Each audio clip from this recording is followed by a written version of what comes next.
ने बता दी थी कि उसकी बड़ी बहन सरोज तलाकशुदा है और छोटी बहन अंजू वहीं शहर में ही पिछले साल ब्याह कर गई है। सब कुछ अतुल ने मीरा को बता दिया था। मीरा और अतुल की लव मैरिज थी, इसलिए मीरा ने इन सब बातों पर ध्यान नहीं दिया। पर अब शादी के बाद उसे ससुराल वालों की सच्चाई पता चली। मीरा, ये कैसी चाय बनाई है? हमारे घर में इतने पतले दूध की कोई चाय नहीं पीता। दीदी, हमारे घर में तो ऐसी ही चाय बनती है, आप मुझे एक बार बनाकर दिखा दो, उसके बाद मैं वैसी ही बना दिया करूंगी। शर्म नहीं आती ऐसी बातें कहते हुए? तुम्हारे घर में ऐसे ही संस्कार दिए गए हैं कि बड़ी ननद पर हुक्म चलाओ कि मैं चाय बनाऊं। तुम किस लिए आई हो इस घर में?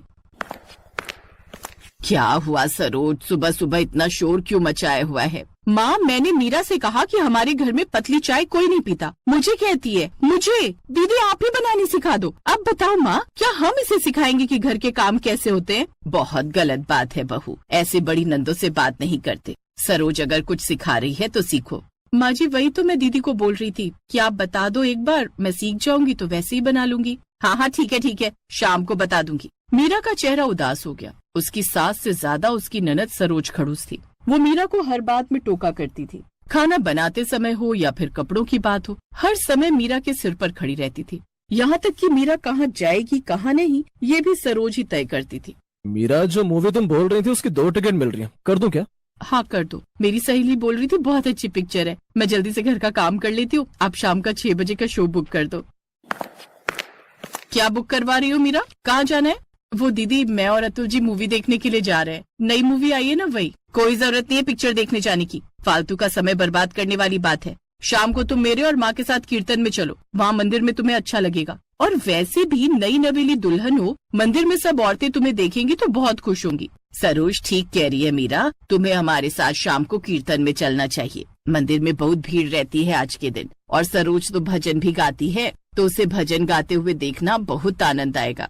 मीरा अतुल की तरफ देखने लगी। अतुल कुछ बोल नहीं पाया। शाम को मीरा अपनी सास और ननद के साथ मंदिर जाने के लिए तैयार हुई। उसने बहुत सुंदर कढ़ाई वाला सूट पहना था, पर सरोज ने वो सूट उतरवा दिया। माँ, मुझे तो नहीं लगता कि ये सूट अच्छा लग रहा है। थोड़ी भारी बनारसी साड़ी पहननी चाहिए मीरा को। पहली बार हमारे साथ मंदिर जा रही है, और भी घरों की औरतें देखेंगी कि हमारे घर की बहू ने इतने हल्के कपड़े पहने हुए हैं, तो सब बातें बनाएंगी। तो वो वाली साड़ी पहन लो बहू, जो मैंने तुम्हें कल दी थी। साथ में भारी जेवर भी पहन लेना। पर दीदी, मैंने सूट के साथ का मेकअप कर लिया है, सब चेंज करना पड़ेगा, और बाहर बहुत गर्मी है, इतनी भारी साड़ी। मीरा, मैंने पहले ही तुम्हें समझाया है, हमारे आगे मत बोला करो, जैसा हम कहते हैं वैसा ही किया करो। लेकिन तुम अभी भी अपनी आदत नहीं सुधार रही हो, हमेशा आगे बोलती हो। मीरा को पहली बार थोड़ा गुस्सा आया, पर उसने अपने गुस्से पर कंट्रोल किया और अपने कमरे में कपड़े बदलने के लिए चली गई।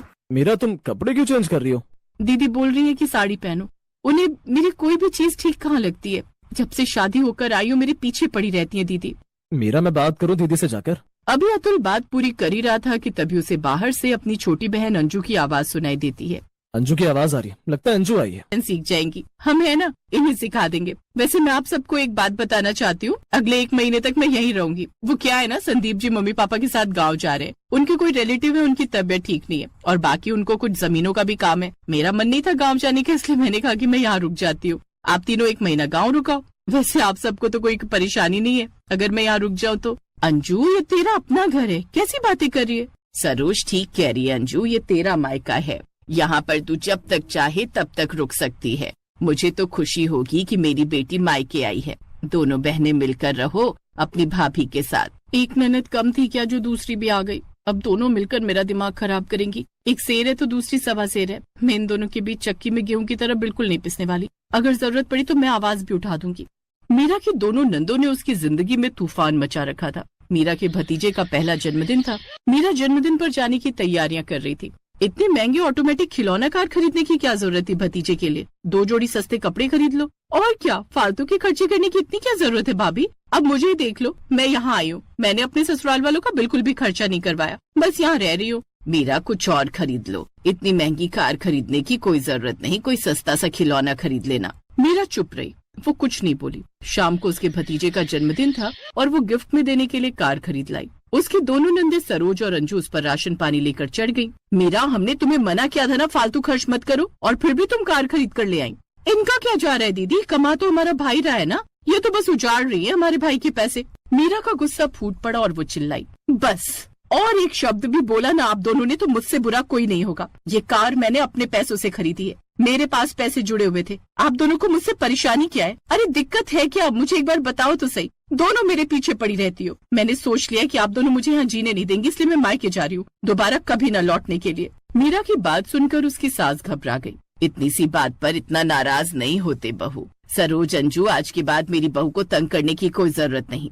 अंजू, तुम यहाँ मेहमान बनकर आई हो, इसलिए जितने दिन भी रहोगी ठीक से रहोगी। अंजू को फटकार पड़ती देख सरोज थोड़ा घबरा गई। उसे पता था कि उसका तलाक हो चुका है और उसके पास यहाँ रहने के सिवाय कोई दूसरा घर नहीं, इसलिए उसने अपनी जुबान पर लगाम लगाना ही ठीक समझा। मीरा की कोशिश ने उसकी दोनों नंदों को सुधार दिया। उस दिन के बाद सरोज और अंजू दोनों ने मीरा को फालतू बोलना छोड़ दिया। सास ने भी अब मीरा की तरफदारी करना और उसे प्यार से रखना शुरू कर दिया। मीरा बस इतना चाहती थी कि उसकी दोनों नंदे उसे परेशान न करें, बस प्यार से मिलजुल कर रहें। यही बात समझाने के लिए मीरा को थोड़ा सख्त बनना पड़ा और इसका फायदा भी हुआ। उसकी दोनों नंदे हमेशा के लिए सीधे रास्ते पर आ गईं।